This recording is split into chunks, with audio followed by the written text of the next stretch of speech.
So here in Western Australia, they're bringing in a new law for learner drivers. Until now, learner drivers had to have done a minimum of 50 supervised hours. So if you're under 25 years of age, you have a logbook, you must log a minimum of 50 hours of supervised driving. That's about to change to 80 hours. And until now, you've also had to have done a minimum of 6 months as a learner, meaning you can't just go and get your learner's permit today and book your test for 2 weeks' time. You had to have had your learner's permit for a minimum of 6 months. Well, that's changing to 12 months now. The other big change is your P-plates. At the moment, when you first get your licence, you need to display P-plates on your car for 2 years. Red P-plates for the first 6 months, and then green P-plates for the next 18. Well, that's now changing to 3 years. They're also saying that supervising drivers, your parent or whoever you're driving with, has to have 0 alcohol. They can't have even had 1 glass of alcohol if they're going to get in the car and supervise you while you're driving. They're also saying you cannot touch your phone at all. Even if it's in a cradle that's securely mounted, you cannot make or receive phone calls. You can't touch the playlist. Essentially, take your phone, lock it in the glove box before you start driving. Don't even be tempted to look at it or touch it. So, what do you think about these new changes? Obviously, the lawmakers are trying to do all they can to reduce road fatalities. Their argument is that road trauma is grossly overrepresented by young people aged 17 to 29, meaning a massive proportion of road fatalities are happening to young people or as a direct result of young drivers. So their thought is, by increasing the learning time, you have to be a learner for a minimum of 12 months, not 6. You have to do a minimum of 80 hours, not 50. You have to display P-plates for 3 years, not 2. You can't touch your mobile phone at all. They think, the policymakers, that these changes will help toward reducing the road fatality rate. What do you think? Now, other than the Northern Territory, WA, even with the new 80-hour logbook hour requirement, we're still the lowest. Over in the eastern states, New South Wales and Victoria, they have a minimum requirement of 120 hours in your logbook. Now, I've had a quick look at the numbers and I don't see any direct correlation between increased logbook hours and reduced road fatality. What I mean by that is, here in WA, the requirement used to be 25 hours. It then went to 50. It's now going to 80. Over east, where it's 120 hours, there was a time when it was less than that and they increased it to 120 hours. Now, I don't see anywhere where the increase in logbook hours results in a direct reduction in road trauma. I'm not seeing those numbers. In other words, if they could say unequivocally, hey, it used to be 25 hours in your logbook here in Western Australia, we increased it to 50, and as soon as we did that, we saw a sudden drop in road fatality, great. The argument then to say, well, let's now increase it to 80 and see an even further drop, great. Or even if they could say, look, in New South Wales, it used to be 50 hours, we increased it to 120, and we saw a massive reduction in road trauma cases with young people, great, you've got a good argument. But I'm not seeing those numbers anywhere. That's not to say they don't exist, I'm just not seeing them. I've done a little bit of research, and I'm not finding or seeing the correlation of the numbers. It's the same with the red plate one mate, where here in Western Australia, they brought in a new rule last year, where if you're on your red P plates for the first 6 months of your licence, which you are, you're only allowed to have 1 unrelated passenger in your car at any given time. In other words, you can't take 2 or 3 of your mates home from school, or 2 or 3 of your friends to a footy game, or something like that. While you're on your red P plates for the first 6 months, it's just you and 1 other unrelated passenger. And again, I haven't seen the numbers. I don't know if that's made a difference. I get their reasoning for it, the motivation behind it. They're trying to do all they can to reduce road fatality, trauma, accidents happening with young and inexperienced drivers. I get it. But here's the reality and my opinion, and I'll be happy to hear yours. Personally, as a driving instructor for the last 6 years, I don't see that forcing learners to learn for a longer period of time, particularly from 50 hours to 80 hours, is going to make a massive difference. It may make a difference to some learners, but across the board, probably not.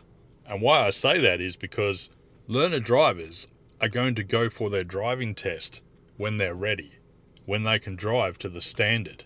I've had learner drivers that literally get in the car, I look at their logbook, they've only logged 10 hours, their driving's great.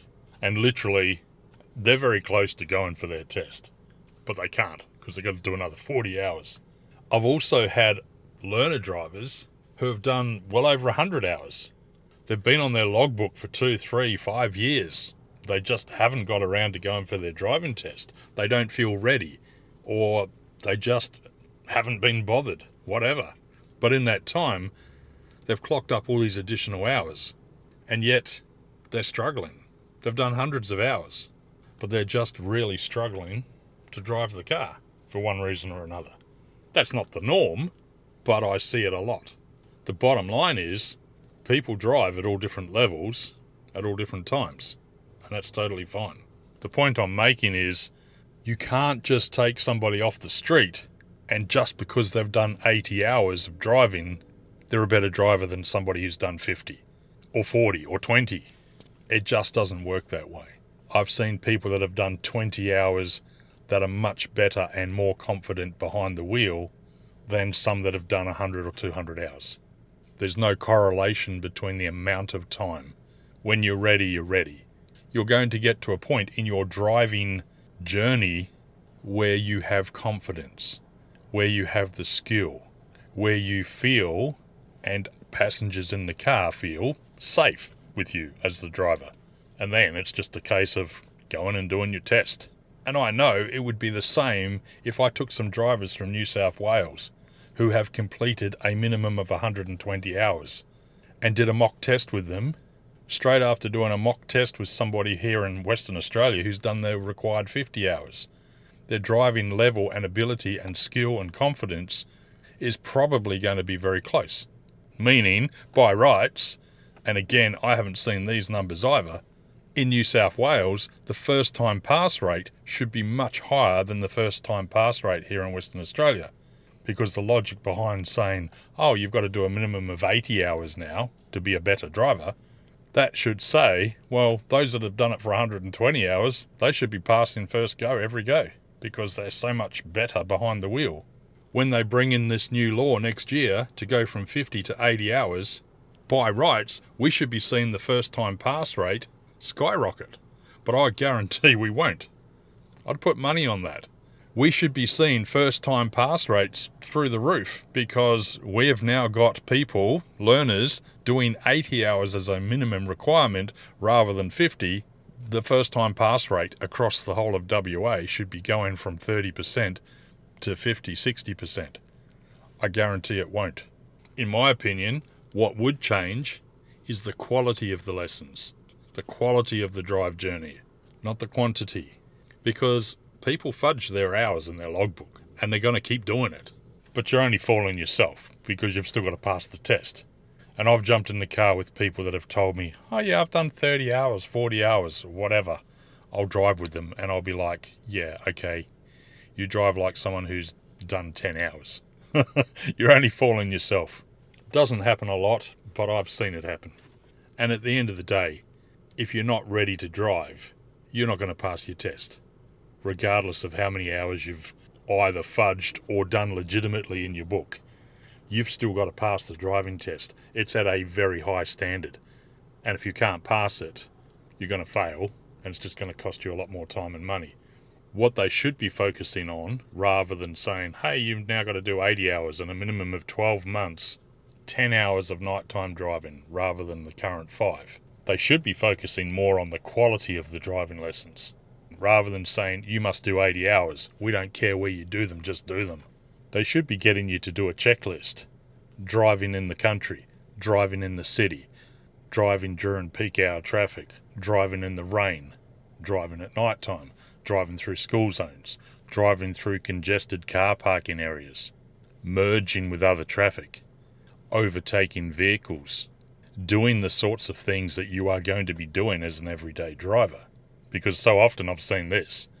I jump in the car with a learner driver, they tell me they've done 30 or 40 hours, and I don't dispute that. They probably have. But it's 30 or 40 hours of driving from home to school, or home to work, or home to their sports game, and that's it. And I'll ask them, oh, what's your parking like? Oh, no, I've never parked a car. I was hoping you could teach me that. Huh, okay. All right, let's go home down the main road. Oh, no, I don't want to drive on the main road. I've never driven on a main road. Dad and I just drive the back way into town on a Sunday when there's no traffic around. Well, okay, so how's that going to help you to become a confident, road-ready driver? Because the very first time that you're going to drive on the main busy road on your own is when you've got your license and you don't have a supervisor, your parent, a driving instructor, somebody else in the car with you. Oh, so I would be encouraging learner drivers to drive through multiple road conditions and situations. That's what I'd be doing. Again, quality of lessons, not quantity. I don't care if it's 80 hours, 120 hours, 50 hours, 25 hours, 0 hours, like in the Northern Territory. I think a better way to do it is to focus on quality of driving lessons with an instructor, with your parent, with a friend, whatever. But personally, I think if we're really focused on decreasing road trauma, and the numbers are genuinely highly represented by young people and inexperienced drivers, then my personal view is a better way to help inexperienced drivers to become more experienced is not through putting them through more hours or increasing their learning period from 6 months to 12, but rather assisting learner drivers to have better resources and access to better learning opportunities and experiences, whether that's in school, with a driving instructor, with your parent, whatever. I think there needs to be some kind of checklist, because at the moment it's 50 hours driving, 5 hours of those have to be at night time. That's about to change. 80 hours of driving, 10 hours of those to be night time. I would think a better way to do it would be 50 hours of driving, or 80, whatever. 5 of those, 10 of those night time, 5 of those in the country. You have to have checked off that you've done merge points, that you've changed lanes on multiple lane highways or freeways, you've overtaken traffic, you've been through peak hour traffic, you've been through school zones, you've driven in busy shopping centre car parks, you can turn right safely at traffic lights, that's a big one. A lot of students that I get that have driven 30, 40, 50 hours with mum and dad that only drive to and from school or home or work or sports, they've never turned right at traffic lights, and they struggle with it. They struggle with the concept of it, knowing what to do. They lack the confidence in doing it until I take them through it as a driving instructor. And that's a big one. You're probably going to get tested on it during your driving test. It's probably going to come up, and rightfully so. So the short answer is, I don't think the increase of hours is going to make a massive difference. Not the big difference that they are hoping it will. I think it comes down to quality of lessons, quality of your driving experience over the quantity of it. But I'd like to know your thoughts. Let me know, what do you think about this new change? Should we go from 50 hours to 80? Do you think it'll make a difference? Will having P plates on your car for 3 years rather than 2 make a difference? Having a complete total ban on using your mobile phone at all, even to play music, to pick your song list, to use your maps. You're just not touching your phone at all for the whole time you're on P plates. Will that make a difference? Having to be a learner for 12 months instead of the minimum 6, is that going to make a difference? Let me know what you think. Thanks for watching.